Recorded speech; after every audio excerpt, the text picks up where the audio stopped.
서울의 번화가에서 몇 블록 떨어진 낡은 연립주택 단지. 저녁 노을이 낡은 벽돌담을 황금빛으로 물들일 때쯤 강민주는 지친 발걸음으로 자신의 작은 보금자리로 향했다.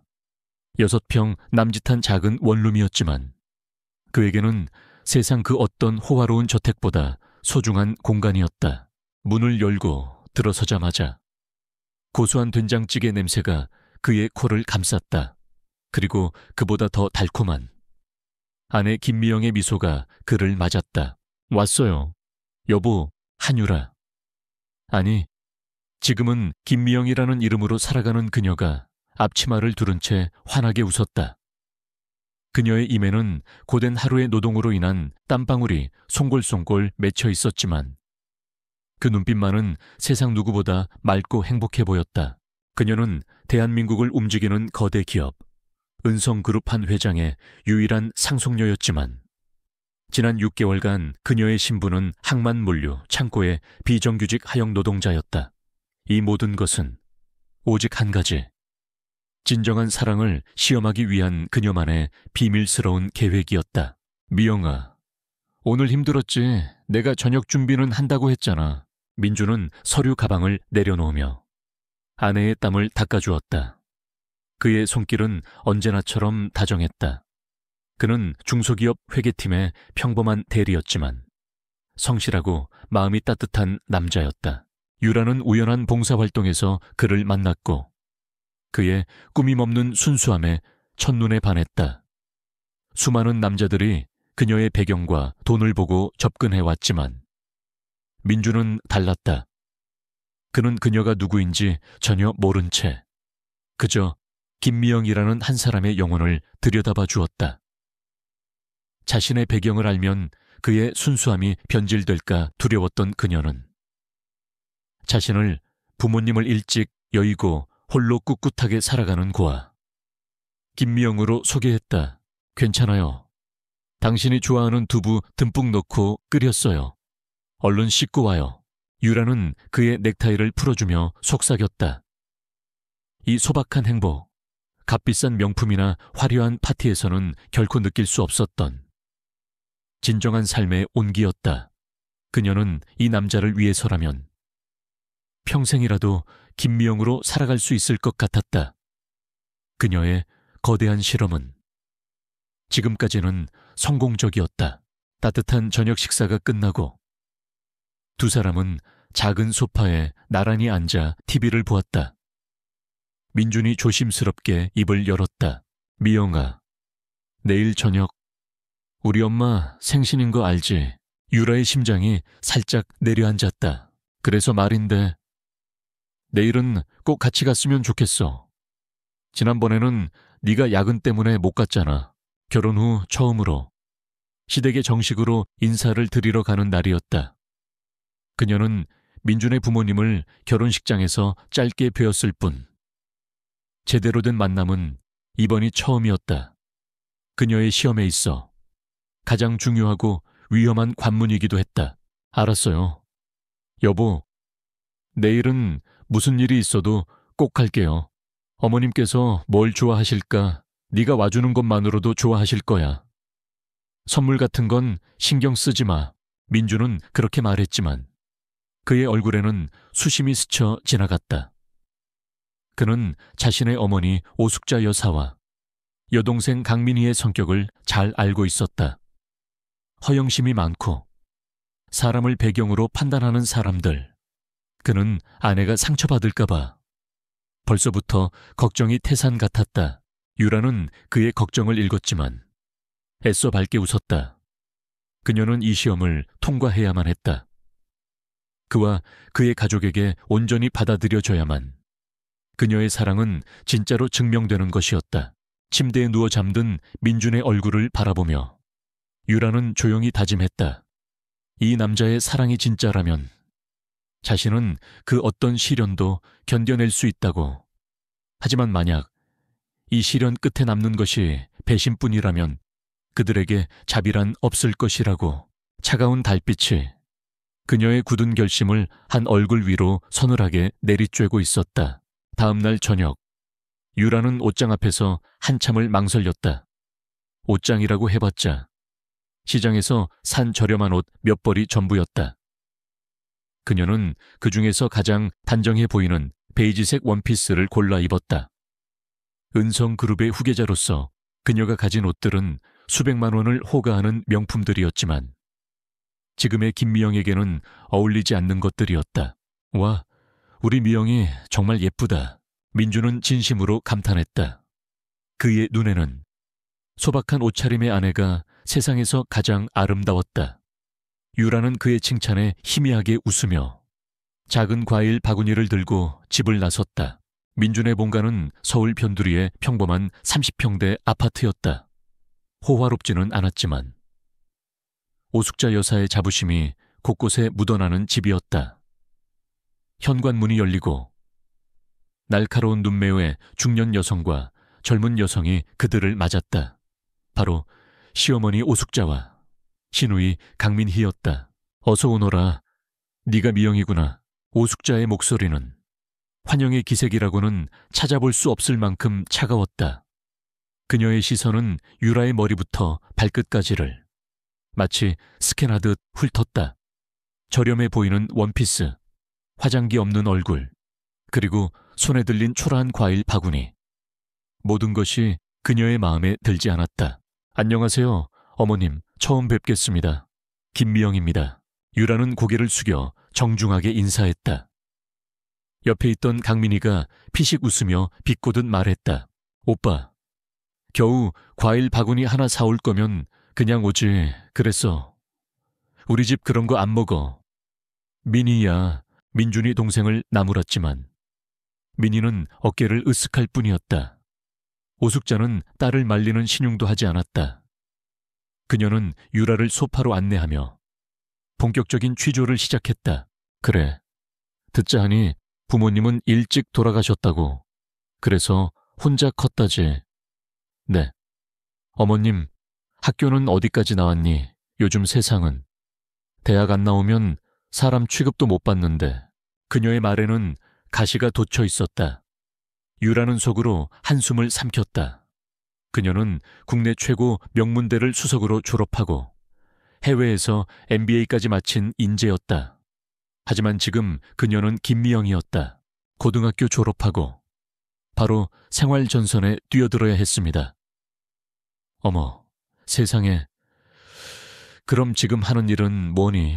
우리 민준이 혼자 벌어서는 힘들 텐데. 이것이 바로 그녀가 기다리던 질문이었다. 유라는 민준의 얼굴을 살짝 쳐다보았다. 그는 불안한 기색이 역력했다. 그 말이 떨어지는 순간 거실의 공기는 싸늘하게 얼어붙었다. 오숙자의 얼굴은 경멸감으로 일그러졌고 민희는 들고 있던 컵을 탁 소리 나게 내려놓으며 경악했다.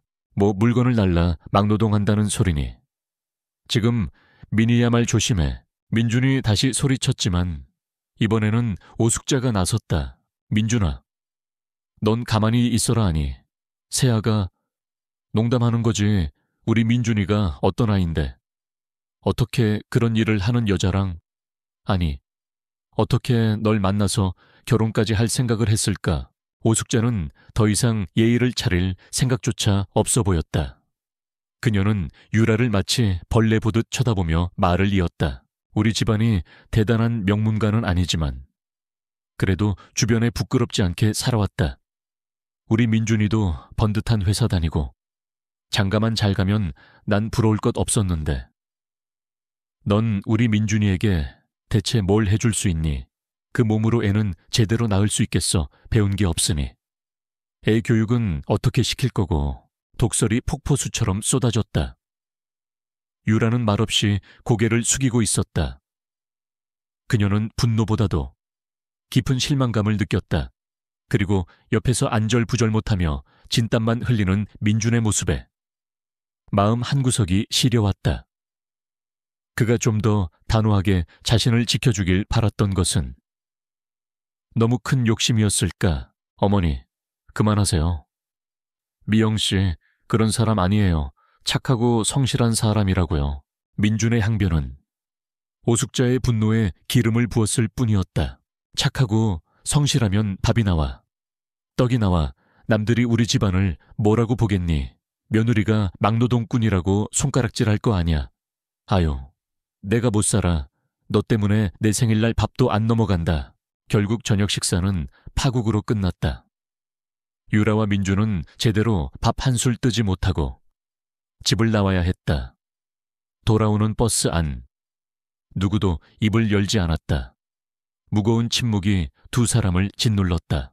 집에 도착하자마자 민주는 아내 앞에서 무릎을 꿇었다. 미영아, 미안해. 정말 미안해. 우리 엄마가 원래 저런 분이 아니신데 내가 더 강하게 당신을 지켜줬어야 했는데.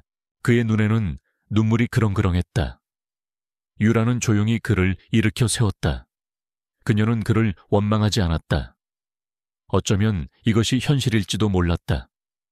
그녀는 그의 뺨을 부드럽게 감싸며 말했다. 괜찮아요, 여보.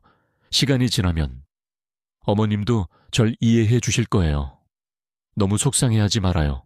그녀는 그를 위로했지만 그녀 자신의 마음은 위로받지 못했다. 오늘 밤 그녀는 깨달았다.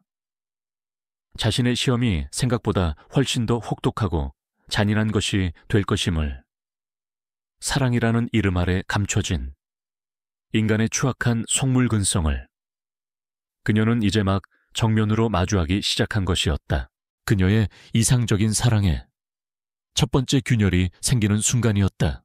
그날의 모욕적인 저녁 식사 이후 유라와 민준의 작은 보금자리에는 미묘한 균열이 생기기 시작했다.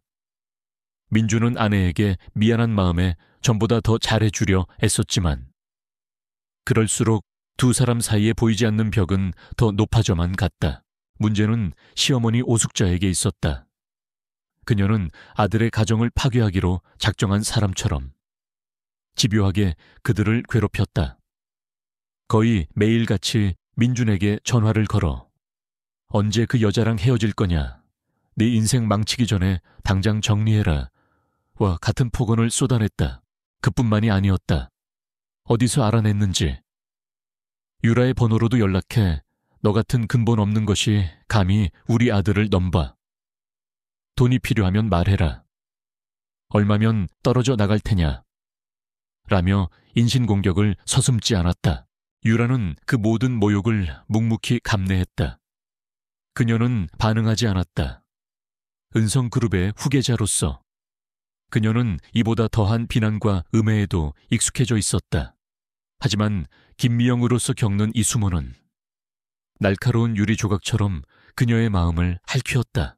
가장 견디기 힘든 것은 이 모든 압박 속에서 점점 지쳐가는 민준의 모습이었다. 그는 회사 일과 어머니의 성화 사이에서 눈에 띄게 수척해졌고 집에 돌아오면 깊은 한숨부터 내쉬기 일쑤였다. 어머니께서 또 전화하셨어요. 어느 날 저녁 유라가 조심스럽게 묻자 민준은 신경질적으로 넥타이를 풀어 던지며 말했다. 그냥 신경 쓰지 마. 내가 알아서 할게. 그의 날 선 반응에 유라는 입을 다물었다. 다정했던 남편의 모습은 온데간데 없었다. 그는 자신의 무력함에서 오는 분노를 아내에게 풀고 있었다. 유라는 그의 고통을 이해했지만 동시에 서늘한 실망감이 온몸으로 퍼져나가는 것을 막을 수 없었다. 그녀는 그가 자신과 함께 이 폭풍을 헤쳐나가 주기를 바랐지. 혼자서 폭풍에 휩쓸려 자신을 밀어내기를 바란 것이 아니었다. 그러던 어느 주말 오숙자로부터 전화가 걸려왔다. 이번에는 명령조의 목소리였다. 다음 주 토요일 민준이 고모부 환갑잔치가 있다. 너도 당연히 와야 하는 자리니 그렇게 알거라. 이번에도 아프다는 둥, 일이 있다라는 둥 핑계 댈 생각 마라. 우리 집안 사람들 다 모이는 자리에서 네가 어떤 애인지 똑똑히 보여줘야 하겠다. 그것은 초대가 아닌 결투 신청에 가까웠다. 유라는 가고 싶지 않았지만 민준의 간절한 부탁을 거절할 수 없었다. 미영아, 이번 한 번만 같이 가주면 안 될까? 친척들 앞에서 우리가 얼마나 잘 지내는지 보여드리고 싶어. 그러면 어머니도 더 이상 우리를 괴롭히지 않으실 거야. 그의 순진한 믿음에 유라는 쓴웃음을 지었다. 하지만 그녀는 고개를 끄덕였다. 이것이 시험의 다음 단계라는 것을 직감했기 때문이었다. 그녀는 이 무대 위에서 자신의 역할에 끝까지 충실해야만 했다. 환갑잔치가 열리기 며칠 전 사건이 터졌다. 평일 오후 민주는 회사에서 일하던 중 다급한 목소리에 어머니로부터 전화를 받았다. 수화기 너머로 들려오는 오숙자의 목소리는 거의 비명에 가까웠다. 민준아, 큰일 났다. 아들아, 엄마 좀 살려줘. 어머니, 무슨 일이세요? 진정하시고 말씀해보세요. 내가 내 동생 결혼 자금에 보태주려고 아는 사람한테 투자를 했는데 그게 사기였나 보다. 당장 내일까지 3천만 원을 막지 못하면 고소당하게 생겼어. 나 이제 감옥 가게 생겼다. 아들아, 오숙자는 거의 실신할 듯이 울부짖었다. 민준의 심장이 철렁 내려앉았다. 3천만 원. 그에게는 너무나도 큰 돈이었다. 그리고 그 돈은 바로 아내 미영과 함께 더 넓은 집으로 이사 가기 위해 지난 몇 년간 악착같이 모아온 전세 자금과 정확히 일치하는 액수였다. 어머니, 어떻게 그런 일을 일단 진정하시고 진정하게 생겼니, 민준아. 엄마 믿을 사람은 너밖에 없어. 네가 어떻게 좀 해줘. 이 어미가 평생을 너희 남매만 보고 살아왔는데 이렇게 차가운 감옥에서 늙어 죽을 수는 없잖니. 전화는 일방적으로 끊겼다. 민주는 망연자실한 채 책상 앞에 주저앉았다. 머릿속이 하얗게 비어버렸다. 어머니를 외면할 수는 없었다. 하지만 그 돈은 미영과 자신의 미래가 걸린 돈이었다. 그는 평생 처음으로 진퇴양난의 늪에 빠졌다. 그날 밤 민주는 집에 돌아와 차마 입을 떼지 못하고 끙끙 앓았다. 그의 고뇌를 눈치챈 유라가 먼저 물었다. 무슨 일 있어요? 민준 씨 안색이 안 좋아요. 민주는 한참을 망설이다가 힘겹게 어머니의 이야기를 털어놓았다. 유라는 조용히 그의 이야기를 들었다. 그녀의 머릿속은 빠르게 회전했다. 은성그룹의 정보망을 이용하면 그 투자 사기라는 것이 진짜인지 가짜인지 알아내는 것은 식은 죽 먹기였다. 하지만 그녀는 그럴 수 없었다. 그녀는 지금 아무것도 가진 것 없는 김미영일 뿐이었다. 그래서 우리가 모은 돈을 민준이 말끝을 흐렸다. 유라가 뭐라고 대답하기도 전에 그의 휴대폰이 요란하게 울렸다. 발신인은 여동생 강민희였다. 민준이 스피커폰으로 통화를 받았다. 오빠 지금 엄마 쓰러지셨어. 오빠가 돈 문제 때문에 망설인다는 얘기 듣고 충격받으셨나 봐. 민희의 날카로운 목소리가 거실을 갈랐다. 그리고 그녀는 마치 유라가 듣고 있다는 것을 안다는 듯이 교묘하게 다음 말을 덧붙였다. 참, 오빠, 내가 이상한 걸 봤는데 얼마 전에 새언니가 웬 낯선 남자랑 골목에서 심각하게 얘기하는 걸 봤어. 돈 봉투 같은 것도 주고받는 것 같던데. 설마 새언니네 집안에 무슨 일이 있는 거 아니야? 오빠 돈 보고 접근한 거 아니냐고. 내가 처음부터 말했잖아. 완벽하게 짜인 각본이었다.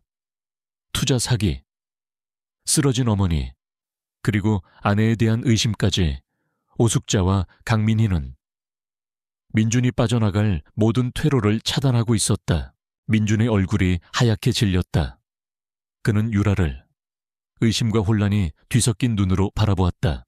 미영아, 너 혹시... 유라는 그 눈빛을 마주하는 순간 모든 것이 끝났음을 직감했다. 민준의 얼굴이 하얗게 질렸다. 그는 유라를 의심과 혼란이 뒤섞인 눈으로 바라보았다. 미영아, 너 혹시... 그의 목소리는 미세하게 떨리고 있었다. 그는 아내를 믿고 싶었지만 어머니가 쓰러졌다는 충격과 여동생의 교묘한 암시는 그의 이성을 마비시키기에 충분했다. 유라는 그 눈빛을 마주하는 순간 모든 것이 끝났음을 직감했다. 그를 향한 마지막 믿음의 끈이 툭 하고 끊어지는 소리가 들렸다. 그녀의 마음속에서 무언가 영원히 죽어버렸다. 지난 6개월간 그녀가 그토록 지키고 싶어 했던 순수하고 아름다웠던 사랑이라는 신기루가 잔인한 현실의 폭풍 앞에서 산산조각 나고 있었다. 그녀는 아무 대답도 하지 않았다. 어떤 변명도, 해명도 무의미했다.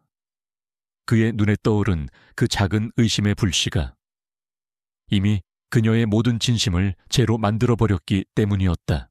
그녀의 침묵을 민주는 암묵적인 긍정으로 받아들였다. 그의 얼굴에 떠오른 것은 분노가 아닌 깊은 절망감이었다. 그는 아내에게 아무 말도 하지 못하고 비틀거리며 현관으로 향했다. 어머니께 가봐야겠어. 그 말을 끝으로 그는 집을 나섰다. 쾅 하고 닫히는 문소리는 두 사람의 관계에 찍히는 마침표처럼 느껴졌다. 혼자 남은 유라는 텅 빈 거실에 한참을 서 있었다. 더 이상 눈물은 나지 않았다. 대신 그녀의 심장 속에서 무언가 단단하고 차가운 것이 자리 잡기 시작했다. 사랑이라는 이름의 시험은 이제 끝을 향해 가고 있었다. 그리고 그 끝에는 잔인한 진실만이 그녀를 기다리고 있을 터였다. 다음 날 민주는 본가에 다녀오겠다며 집을 나섰다. 그가 돌아온 것은 자정이 다 되어서였다. 그는 술에 취해 비틀거렸고 그 얼굴은 살아있는 사람의 것이라고는 믿기지 않을 만큼 절망으로 가득 차 있었다. 그의 손에는 서류 봉투 하나가 들려 있었다. 그는 아무 말 없이 식탁 위에 그 봉투를 올려놓았다. 유라가 봉투를 열어보았다. 안에는 2장의 이혼 서류가 들어있었다. 어머니께서 이걸 주셨어.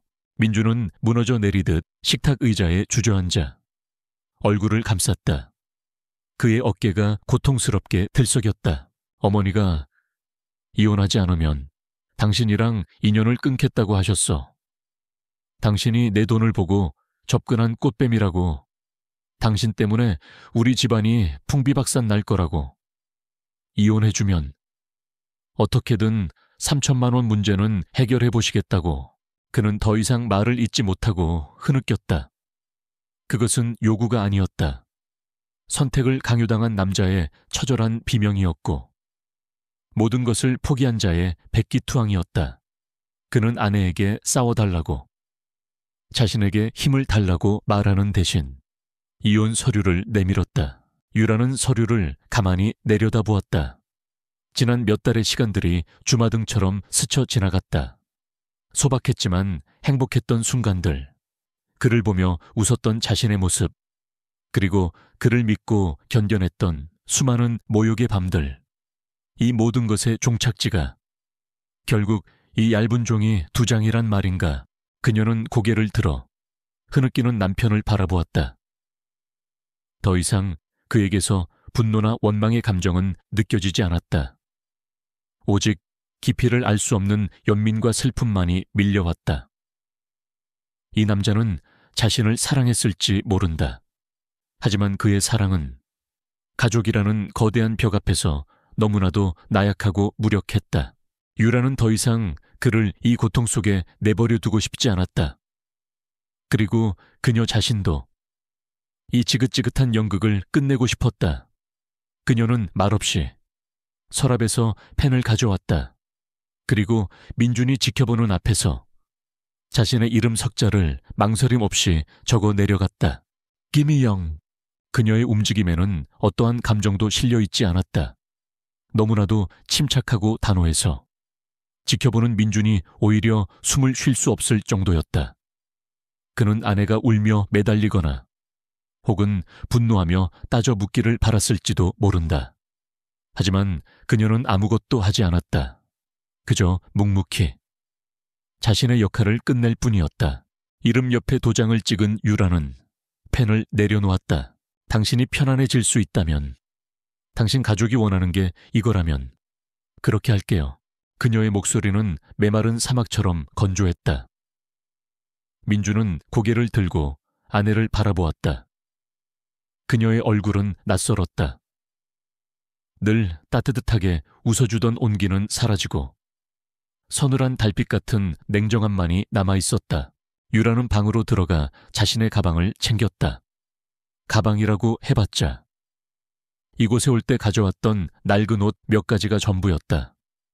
그녀는 이 집에 자신의 흔적을 단 하나도 남기고 싶지 않았다. 현관문 앞에서 그녀는 마지막으로 그를 돌아보았다. 여전히 망연자실한 채 앉아있는 남자를 향해 그녀는 마지막 인사를 건넸다. 강민준 씨, 부디 행복하세요. 그 목소리에는 미련도 증오도 없었다. 오직 모든 것을 끝내는 자의 완벽한 단절만이 존재했다. 크왕! 문이 닫히는 소리와 함께 두 사람의 인연도 끝이 났다. 차가운 복도에 홀로 선 유라는 깊은 숨을 내쉬었다. 김미영이라는 이름의 가면이 산산조각나며 바닥으로 떨어져 내렸다. 가면 아래에서 드러난 것은 더 이상 상처받은 여인이 아니었다. 차가운 분노와 강철 같은 의지로 이글거리는 눈동자, 대한민국 정점의 포식자, 은성그룹의 한유라가 길고 긴 동면에서 깨어나고 있었다. 사랑이라는 이름의 약속은 찢겨나갔다. 이제 정이라는 이름의 새로운 약속이 피로 새겨질 차례였다. 낡은 연립주택의 희미한 가로등 불빛을 뒤로 하고 유라는 차가운 밤 공기 속으로 걸어 나왔다. 김미영이라는 족쇄를 벗어 던진 그녀의 발걸음은 더 이상 고단한 노동자의 그것이 아니었다. 한 걸음, 한 걸음 내디딜 때마다 상처 입은 여인의 흔적은 사라지고 흔들림 없는 권력자의 위엄이 되살아나고 있었다. 그녀는 허름한 가방에서 김미영의 낡은 폴더폰이 아닌 칠흑같이 검고 매끄러운 최신형 스마트폰을 꺼냈다.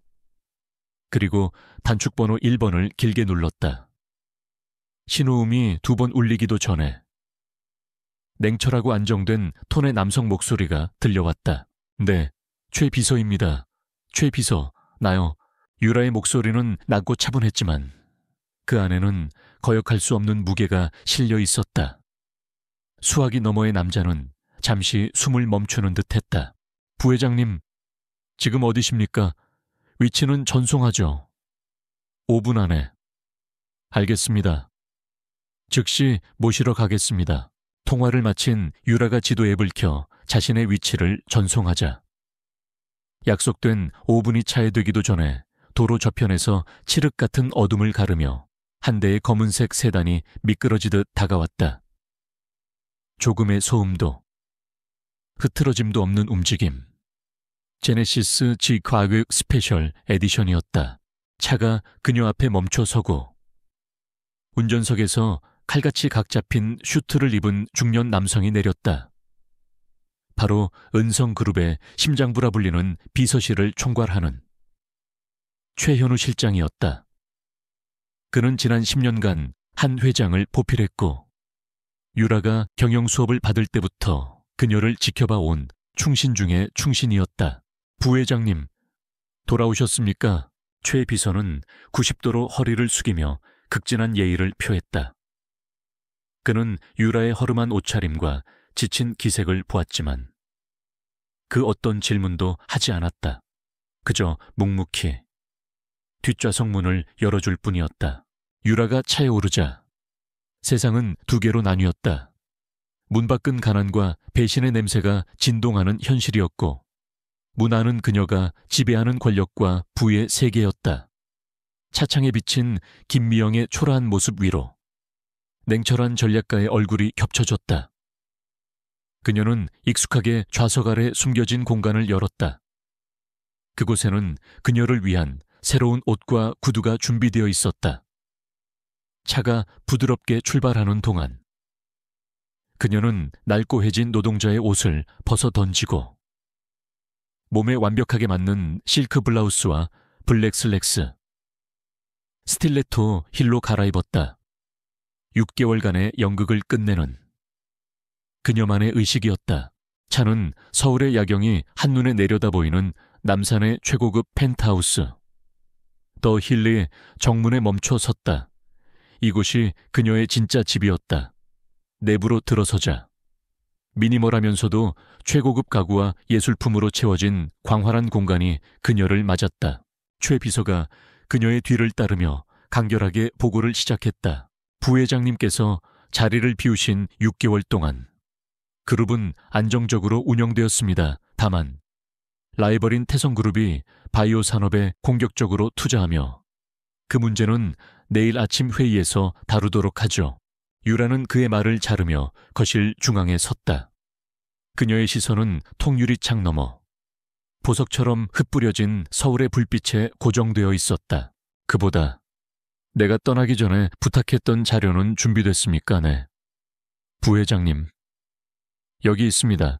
최 비서는 들고 있던 태블릿 PC를 그녀에게 건넸다.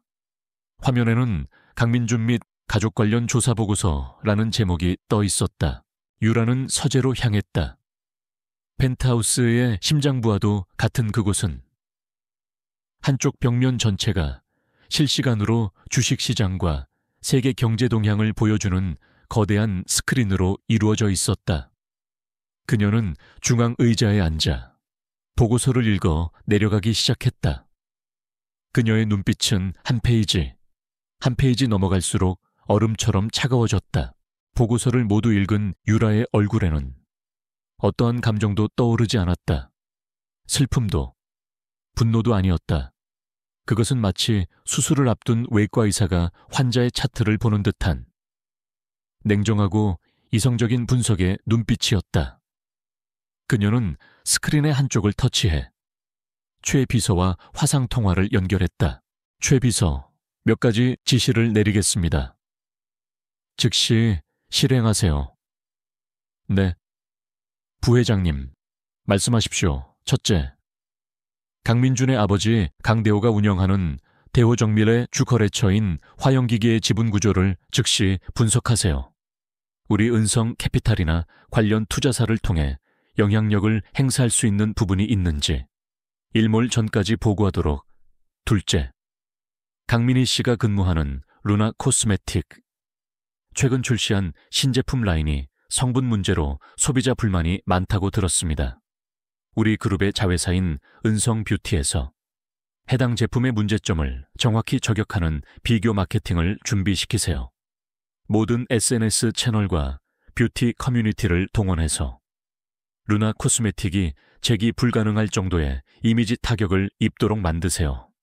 셋째, 오숙자 씨가 활동하는 모든 사교 모임의 회원 명단과 그들의 신상 정보를 확보하세요.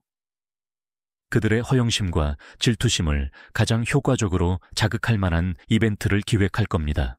예를 들면 VVIP만을 위한 프라이빗 명품 세일 같은 것. 그녀의 지시는 막힘이 없었다. 감정적인 복수가 아니었다.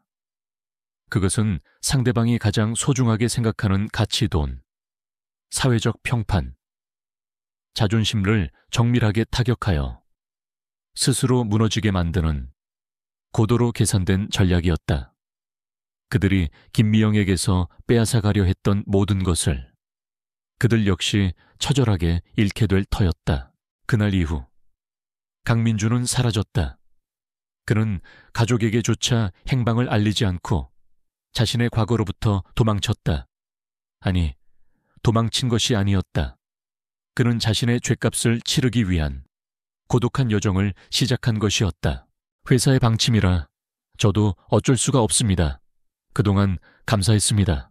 그는 작은 고시원을 얻어 낮에는 택배 상하차 아르바이트를 하고 밤에는 회계사 자격증 시험을 준비하며 묵묵히 자신의 죗값을 치렀다. 땀 흘려 번 돈으로 끼니를 해결하고 좁은 책상에 앉아 미래를 공부했다. 그는 율에게 연락하지 않았다. 그녀의 성공적인 복수를 방해하고 싶지도, 그녀의 동정심에 기대고 싶지도 않았다. 그저 언젠가 스스로 떳떳해졌을 때 아주 멀리서나마 그녀가 행복하게 사는 모습을 한번 볼 수 있기를 바랄 뿐이었다. 대표님께서 기다리고 계십니다.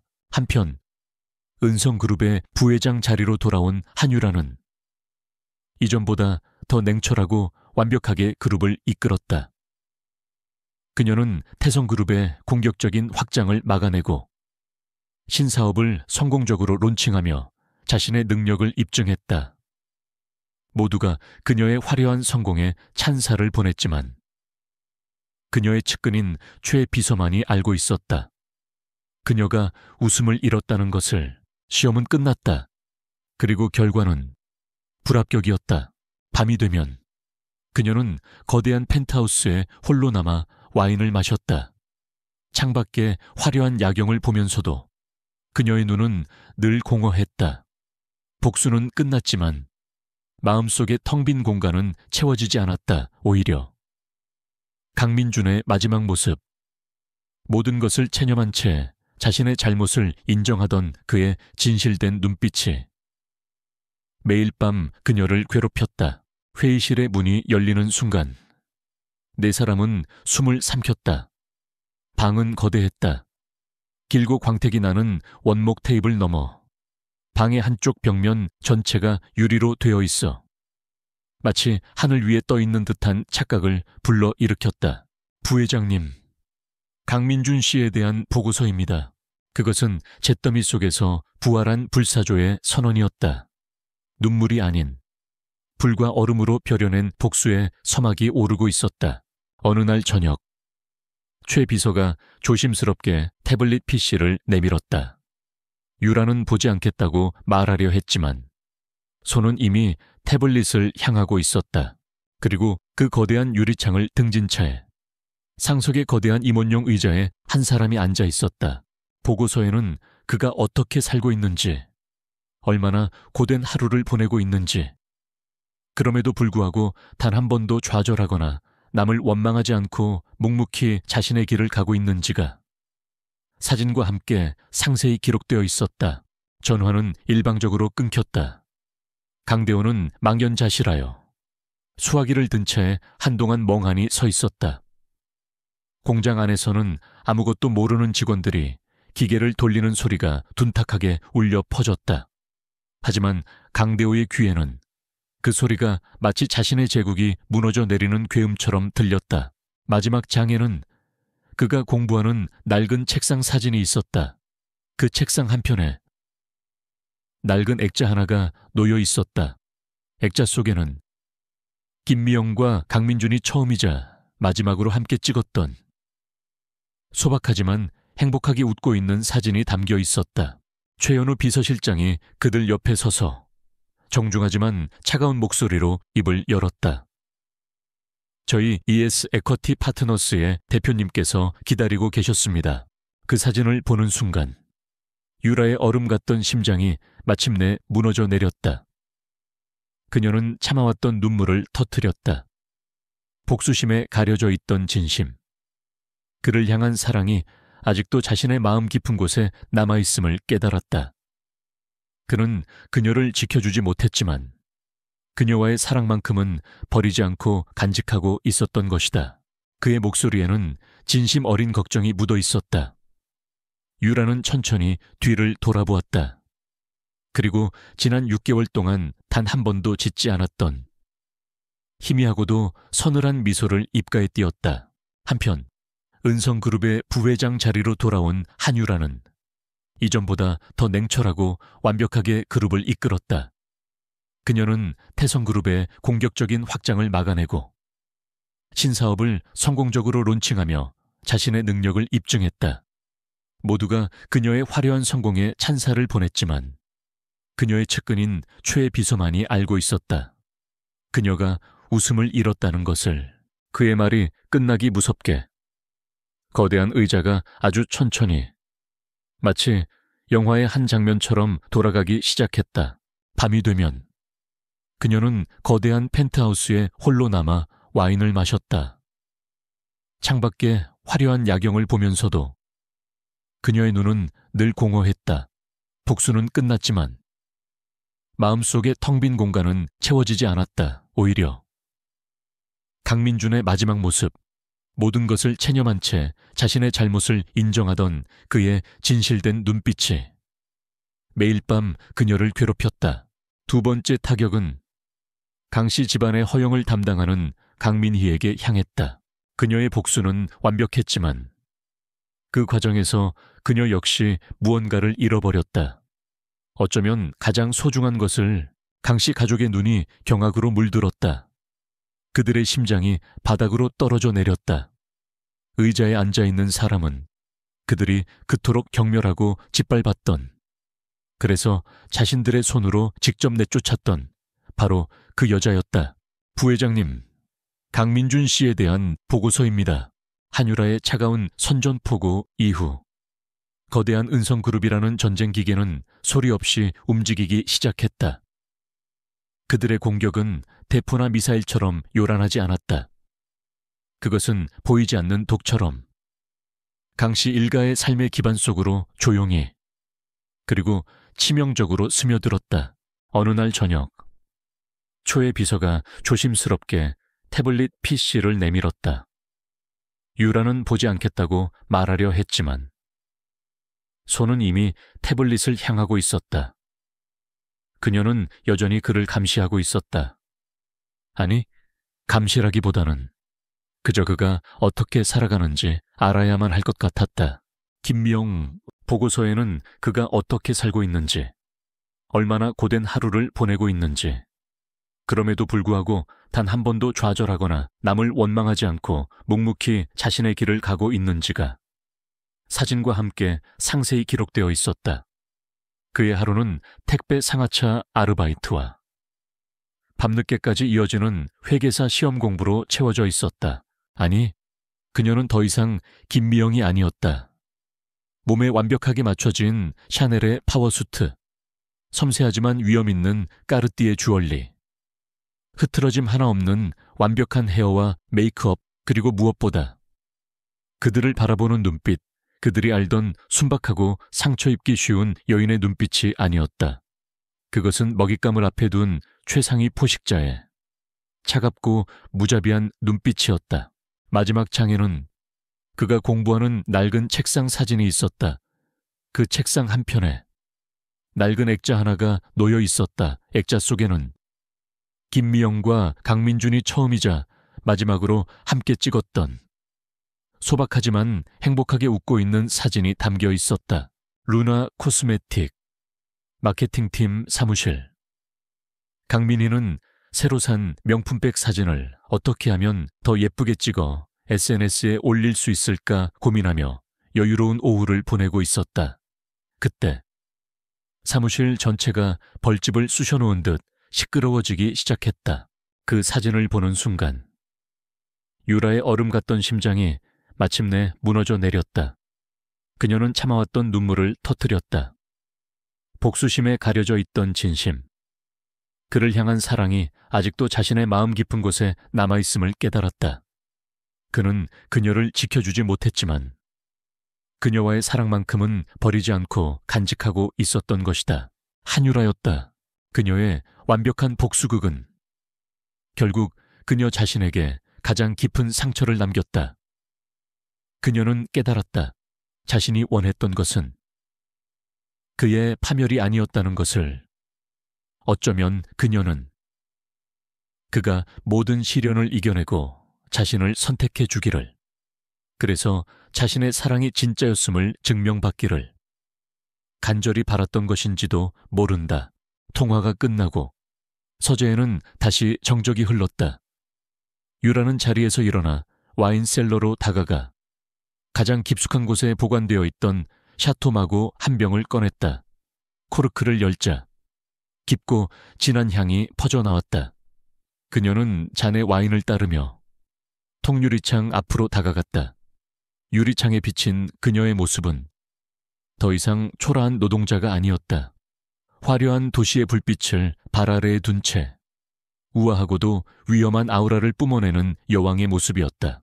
다음 날 유라는 난생 처음으로 자신의 운전기사를 물리고 직접 운전대를 잡았다. 그녀의 차가 향한 곳은 강민준이 일하는 물류센터였다. 오랜만이네요, 어머님. 아니, 이제는 오숙자 씨라고 불러야 맞겠죠. 해질 무렵 고된 노동에 지친 인부들이 하나둘씩 퇴근하고 있었다. 그들 사이에 땀과 먼지로 범벅이 된 익숙한 얼굴이 보였다. 살은 많이 빠졌지만 그의 선한 눈매는 여전했다. 팀장님, 지금 난리 났어요. 우리 신제품. 인터넷에서 완전 융단 폭격 맞고 있어요. 유라는 차에서 내려 그에게 다가갔다. 자신을 발견하고 놀라 굳어버린 그를 향해 그녀가 먼저 입을 열었다. 그녀의 입가에 얼음처럼 차가운 미소가 피어올랐다. 할 말이 있어요. 강민준 씨, 첫 번째 희생양은 강씨 집안의 돈줄이자 가장인 강대호였다. 두 사람은 근처의 작은 공원 벤치에 나란히 앉았다. 어색한 침묵이 흘렀다. 먼저 침묵을 깬 것은 민준이었다. ES 에쿼티 파트너스. 무슨 뜻인지 궁금하지 않으세요? 은성의 약자입니다. 다시 한번 미안합니다. 나 때문에. 아니요. 한 직원의 외침에 모든 팀원들이 컴퓨터 앞으로 모여들었다. 그들의 눈에 들어온 것은 경악스러운 광경이었다. 수십만 팔로워를 거느린 유명 뷰티 유튜버, 인플루언서, 그리고 모든 뷰티 커뮤니티에서 동시다발적으로 루나 코스메틱의 신제품 퓨어 세럼에 대한 비판글이 올라오고 있었다. 유라가 그의 말을 잘랐다. 그 한마디는 천둥과도 같았다. 유라는 친절하게, 그러나 잔인하게 진실의 조각들을 하나씩 맞춰주기 시작했다. 나도 당신에게 사과해야 해요. 사랑을. 시험이라는 명목으로 기만했어요. 당신을 믿고 좀 더 솔직하게 다가갔어야 했는데 나 역시 완벽하지 않았어요. 괜찮아요. 최 비서. 아니, 이제부터 괜찮아질 겁니다. 그녀는 처음으로 자신의 약한 모습을 드러냈다. 민주는 고개를 들어 그녀를 바라보았다. 그녀의 눈에는 더 이상 복수의 칼날이 아닌 따뜻한 진심이 담겨 있었다. 대우정밀의 유일한 고객사였던 화영기계. 작년에 저희 은성캐피탈에서 인수한 자회사입니다. 계약 해지는 제 전화 한 통이면 충분했죠. 루나 코스메틱을 나락으로 보낸 바이럴 마케팅. 저희 은성뷰티의 신제품 론칭 전략의 일환이었습니다. 아, 그 VVIP 명품 초대장. 물론 제가 보낸 겁니다. 오숙자 씨만 빼고요. 우리는 서로에게 상처를 줬어요. 당신의 가족은 탐욕스러웠고 나는 오만했죠. 당신은 나약했고 나는 너무 강했어요. 글의 내용은 치밀하고 집요했다. 유해 성분 논란, 과대 광고, 효과 전혀 없음 등 특히 모든 글들은 공교롭게도 은성그룹의 자회사인 은성뷰티에서 비슷한 시기에 출시한 퍼펙트 세럼과 비교하며 루나 제품을 쓰레기로 폄하하고 있었다. 유라는 그의 거칠어진 손을 부드럽게 감싸 쥐었다. 퍼즐이 완성되었다. 불운과 우연으로만 생각했던 모든 재앙들이 사실은 눈앞에 이 여자가 그린 거대한 복수극의 일부였음이 밝혀졌다. 그럼에도 불구하고 나는 당신을 사랑했어요. 민준 씨. 그리고 지금도 당신을 보면 마음이 아파요. 그날 아침 강대호는 자신의 작은 공장 대호정밀의 사무실에서 여느 때와 같이 커피를 마시며 신문을 보고 있었다. 20년간 운영해온 이 작은 공장은 그의 자부심 그 자체였다. 그때 책상 위의 전화가 날카롭게 울렸다. 발신인은 15년간 거래해온 유일한 고객사 화영기계의 구매팀장이었다. 민준의 눈에서 뜨거운 눈물이 흘러내렸다. 그가 그토록 듣고 싶었던 말이었다. 당신들이 가장 소중하게 생각하는 것들, 돈, 체면, 자존심, 그걸 하나씩 천천히 무너뜨리는 기분. 꽤 괜찮더군요. 당신들이 내게 했던 것과 똑같이 다시 시작할 수 있을까요? 우리 이게 어떻게 된 거야? 누가 이런 짓을? 유라가 조심스럽게 물었다. 그녀는 더 이상 은성그룹의 부회장이 아니었다. 사랑하는 남자에게 두 번째 기회를 구하는 한 여자일 뿐이었다. 강대호는 가슴을 움켜쥐며 의자에 주저앉았고 오숙자와 강민희는 그 자리에 주저앉아 울기 시작했다. 그들이 쌓아 올린 오만의 성이 한순간에 잿더미가 되어 무너져 내렸다. 민주는 눈물을 닦고 그녀를 마주보았다. 그는 망설이지 않았다. 최 비서는 유라의 냉혹함에 속으로 놀랐지만 단 한마디에 토를 달지 않았다. 그는 불타는 성에서 돌아온 주군을 맞이하는 장수처럼 그저 명령을 따를 뿐이었다. 나는 당신에게 아무것도 해줄 수 있는 게 없어요. 가진 것도 없고 내세울 것도 없는 사람이요. 그래도 괜찮다면 항만 물류 창고에서 일하고 있습니다. 물건 나르는 일이에요. 그의 말이 끝나기도 전에 유라는 그의 입술에 부드럽게 입을 맞췄다. 그것은 모든 상처와 오해를 녹이는 용서와 화해의 입맞춤이었다. 한유라가 떠난 회의실에는 지독한 절망과 파산의 냄새만이 남았다. 강씨 일가는 모든 것을 잃었다. 돈, 명예, 그리고 서로에 대한 마지막 남은 신뢰까지도. 그들은 잿더미가 된 현실 앞에서 서로를 부둥켜 안고 위로하는 대신 날선 비난을 퍼부으며 마지막 남은 자존심마저 갈기갈기 찢어 발겼다. 그 후 두 사람은 정말로 처음부터 다시 시작했다. 유라는 민준이 스스로 일어서기를 기다려 주었다. 그녀는 그에게 돈이나 지위를 주는 대신 그가 자신의 힘으로 일어설 수 있도록 조용히 지켜보고 응원해 주었다. 마케팅 팀장은 얼굴이 새하얗게 질렸다. 회사의 주가는 실시간으로 폭락하고 있었고 고객센터는 항해 전화로 불통이 되었다.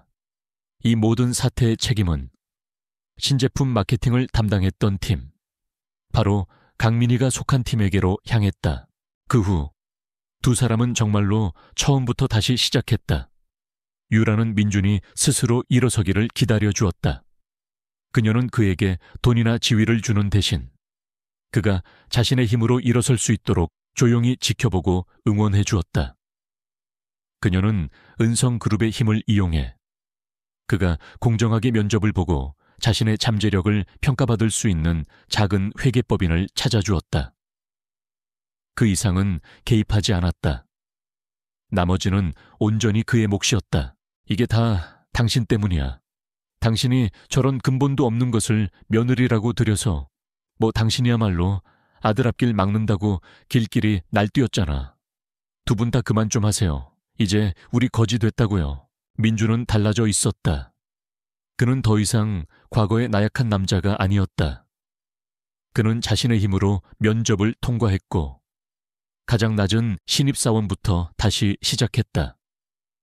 낮에는 누구보다 성실하게 일했고 밤에는 회계사 시험을 위해 잠을 쪼개가며 공부했다.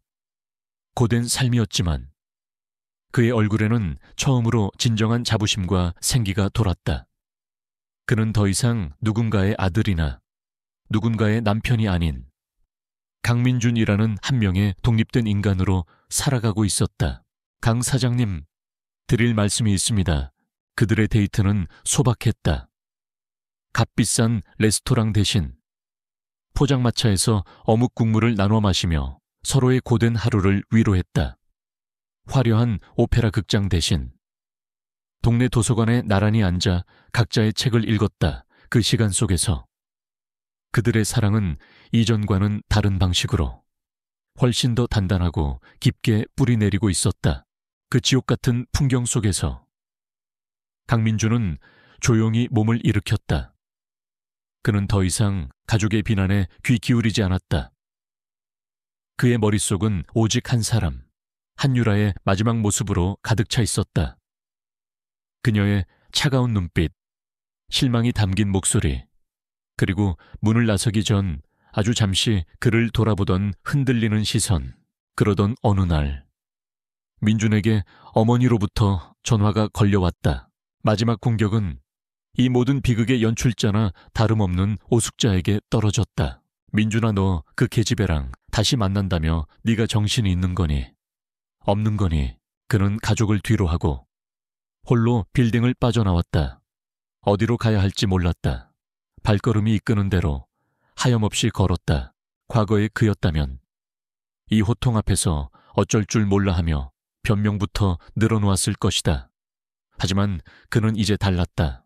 그녀는 와인잔을 가볍게 들어 올리며 창밖의 도시를 향해 속삭였다. 어머니, 제 인생입니다. 이 모든 광경 속에서 오직 강민준만이 얼어붙은 듯 서 있었다. 그는 눈앞에 이 압도적인 여인과 비참하게 무너진 자신의 가족들을 번갈아 보았다. 죄책감과 후회, 그리고 상상조차 할 수 없었던 진실의 무게가 그의 온몸을 짓눌렀다. 그의 목소리는 차분했지만 그 안에는 거역할 수 없는 단호함이 실려 있었다. 오숙자는 동네 부녀회 모임에서 여느 때처럼 아들 자랑에 여념이 없었다. 우리 민준이가 드디어 그 근본 없는 애랑 이혼했다니까요. 이제 곧 사법고시 패스한 댁 따님이랑 선을 보기로 했어요. 호호, 유라 씨는, 아니, 미영이는 제가 사랑하는 사람이고 저는 제 힘으로 그녀를 행복하게 해줄 겁니다. 더 이상은 간섭하지 말아주세요. 만약 계속 이러신다면 저도 더는 어머니를 뵙기 힘들 것 같습니다. 마침내 유라의 차가운 시선이 그에게 닿았다. 그녀의 목소리는 이전보다 조금 부드러워졌지만 그 안에는 칼날 같은 실망감이 서려 있었다. 그는 처음으로 어머니의 그늘에서 벗어나 자신의 목소리를 냈다. 수화기 너머에서 오숙자의 경악에 찬 비명이 들려왔지만 그는 조용히 전화를 끊었다. 그는 자신의 삶을, 그리고 자신의 사랑을 스스로 지켜내기로 결심한 것이다. 수화기 너머의 목소리는 평소와 달리 싸늘했다. 그날 저녁, 그는 율에게 이 사실을 담담하게 털어놓았다. 유라는 아무 말 없이 그를 꼭 안아주었다. 어떤 화려한 고백보다도 그의 이 용기 있는 한 걸음이 그녀에게는 더 큰 사랑의 증거였다. 강민준 씨, 나는 당신을 시험했습니다. 당신의 사랑이 진짜인지, 당신이 외부의 압력으로부터 나라는 사람을 온전히 지켜줄 수 있는 사람인지. 하지만 당신은 실패했어요. 시간이 흘러 1년 뒤 바로 그때 한 아주머니가 무심코 말을 꺼냈다. 어머, 숙자 씨는 못 받았나 봐. 다음 주에 롯데 호텔에서 명품 브랜드 VVIP 프라이빗 세일한다고 초대장 왔던데 우리 모임에서는 숙자 씨만 빼고 다 받았네. 민주는 마침내 회계사 시험에 합격했다. 그는 합격 통지를 받자마자 가장 먼저 율에게 전화를 걸었다. 수화기 너머로 들려오는 그의 떨리는 목소리에 유라는 자신도 모르게 눈물을 흘렸다. 그가 얼마나 노력했는지, 얼마나 힘들게 이겨냈는지 그녀는 모두 알고 있었기 때문이다. 그것은 사형 선고였다. 그의 인생 전체를 뒤흔드는 판결이었다. 이 순간 그는 선택의 기로에 섰다. 무너진 가족을 대신해 그녀에게 자비를 구할 것인가, 아니면 한 남자로서 자신의 실패를 온전히 인정할 것인가. 그날 밤 그들은 작은 레스토랑에서 둘만의 조촐한 축하 파티를 열었다.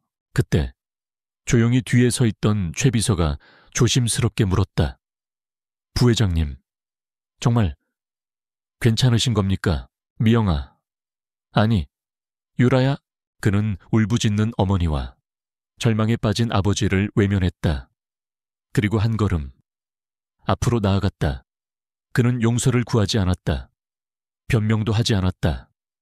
그저 한때 자신이 사랑했던, 그러나 지켜주지 못했던 여인의 눈을 똑바로 바라보았다. 그리고 깊이, 아주 깊이 허리를 숙였다. 민준이 그녀의 손을 잡으며 말했다. 그 말에 분위기가 싸해졌다. 오숙자의 얼굴이 굳어졌다. 자신이 이 모임의 중심이라고 생각했는데 가장 중요한 행사에서 혼자만 배제된 것이었다. 설상가상으로 남편의 사업이 위태롭다는 소문이 어디선가 흘러나오기 시작했다. 그녀를 떠받들던 사람들의 눈빛이 동정 혹은 경멸로 바뀌는 것을 그녀는 똑똑히 느낄 수 있었다. 그녀가 목숨처럼 여기던 사회적 체면이 하룻밤 사이에 산산조각 나고 있었다. 나 이제 당신에게 조금은 떳떳한 남자가 된 것 같아. 아직 당신에 비하면 너무나 보잘것없지만 그래도 내 힘으로 당신을 행복하게 해줄 자신은 있어. 미안합니다. 한유라 씨, 그는 주머니에서 작은 반지를 꺼냈다. 화려한 다이아몬드 반지는 아니었지만 그가 지난 1년간 아르바이트비를 쪼개어 모은 그의 진심이 담긴 반지였다. 저희 화영기계가 최근 내부 감사와 협력업체 포트폴리오 재조정을 거치게 되었습니다. 그 결과 대단히 유감스럽지만 귀사와의 거래를 오늘부로 전면 중단하기로 결정했습니다. 네, 이 팀장. 그게 무슨 소리요? 갑자기 중단이라니. 나와 다시 결혼해 줄래? 그의 목소리는 심하게 떨리고 있었지만 그 안에는 어떤 꾸밈도 없었다. 유라의 눈에서 행복의 눈물이 흘러내렸다. 그녀는 고개를 끄덕였다. 그녀가 그토록 찾아 헤매던 진정한 사랑이 바로 눈앞에 있었다. 그것은 돈이나 배경으로 살 수 없는 시련을 통해 증명된 세상에서 가장 귀한 보석이었다. 그날 밤 강씨 집안은 아수라장이었다.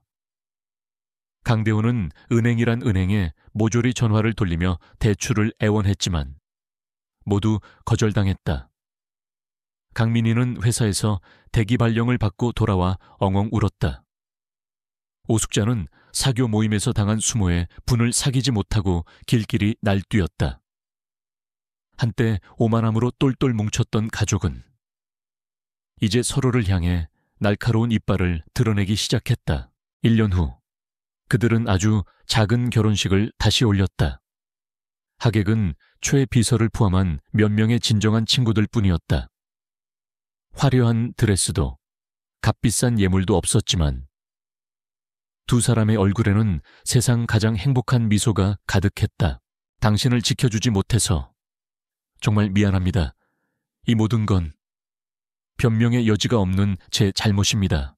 그들의 사랑은 더 이상 조건이나 배경에 흔들리지 않았다. 수많은 시련을 함께 겪으며 서로의 상처를 보듬어주며 더욱 단단해진 진정한 사랑이었다. 게임은 이제 막 시작됐으니까 비온 뒤의 땅이 굳어지듯 거센 폭풍우가 지나간 후에야 그들은 비로소 서로에게 진정한 안식처가 되어줄 수 있었다. 그는 가족을 위해 선처를 구하지 않았다. 오직 자신의 과외에 대해서만 사죄했다. 민주는 작은 회계법인에서 자신의 힘으로 능력을 인정받는 회계사가 되었다. 그는 더 이상 가족의 그늘에 숨는 나약한 남자가 아니었다. 유라는 여전히 은성그룹의 부회장으로서 그룹을 이끌었지만 이전의 냉혹함 대신 따뜻한 카리스마를 가진 리더로 존경받았다. 그녀는 자신의 아픈 경험을 바탕으로 유망하지만 자금이 부족한 중소기업을 지원하는 새로운 재단을 설립하기도 했다. 그 지옥 같은 풍경 속에서 강민준이 멍하니 서 있었다. 그는 이 모든 것이 우연이 아니라는 불길한 예감에 사로잡혔다. 어느 주말 오후 그들은 처음 함께 살았던 낡은 연립주택 근처에 작은 공원을 찾았다. 유라는 그의 반응을 말없이 지켜보았다. 가족을 방패 삼아 변명할 것이라 예상했던 그녀의 눈에 아주 미세한 파동이 일었다. 그의 진심 어린 사죄는 그녀의 얼어붙은 심장에 아주 작은 균열을 만들었다. 하지만 그것뿐이었다. 그녀는 이내 감정을 거두고 자리에서 일어났다.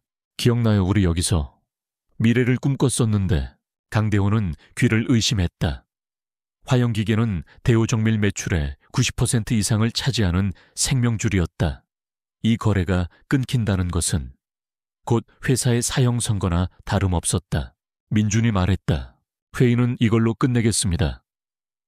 대우정밀의 자산은 예정대로 법적 절차에 따라 저희가 인수하겠습니다. 당신들 가족의 미래는 이제 당신들 스스로 책임지세요. 그때는 당신이 나를 떠날까봐 매일 밤이 불안했어요. 내가 너무 가진 게 없어서. 바보. 강씨 일가의 절망이 가장 깊어진 어느 날, 그들의 집 우편함에 한 통의 편지가 도착했다. ES 에쿼티 파트너스라는 생소한 이름의 신생투자 회사에서 대호 정밀의 자산 인수에 관심을 표명하며 최종 협의를 위해 대표자 면담을 요청한다는 내용이었다. 그것은 칠흑 같은 어둠 속에서 발견한 한 줄기 가느다란 빛이었다. 유라가 그의 손을 꼭 잡으며 부드럽게 웃었다. 그녀는 차갑게 선언하고는 회의실을 나가기 위해 몸을 돌렸다. 문 앞에서 그녀는 잠시 멈춰 섰다. 그리고 마지막으로 여전히 고개를 숙인 채 서 있는 강민준의 모습을 돌아보았다. 그녀의 눈빛에 스쳐 지나간 감정이 무엇이었는지 아무도 읽을 수 없었다. 내가 사랑했던 건 가난한 강민준이 아니라 순수했던 강민준이었어요. 그리고 지금은 모든 시련을 이겨내고 스스로의 힘으로 당당히 선 강한 강민준을 사랑해요. 알겠습니다. 부회장님, 즉시 처리하겠습니다. 그들은 서로를 마주보았다. 그들의 눈빛에는 과거의 상처나 후회가 아닌 서로에 대한 깊은 신뢰와 함께 만들어갈 미래에 대한 희망만이 가득했다. 복수는 끝났다. 진실은 드러났고 심판은 내려졌다. 그러나 그 폐허 위에서 무엇이 다시 시작될 수 있을지는 아무도 알 수 없었다. 그녀의 거대했던 사랑의 시험은 결국 실패로 끝났다. 하지만 그 실패의 폐허 위에서 그들은 비로소 조건 없는 사랑의 진짜 의미를 발견했다. 서울의 야경이 그들의 새로운 시작을 축복하듯 그 어느 때보다 아름답게 빛나고 있었다. 약속 장소는 강남 테헤란로의 가장 높은 빌딩 스카이팰리스 타워 40층이었다. 안내를 받아 올라간 40층의 대기실은 마치 최고급 호텔의 라운지 같았다.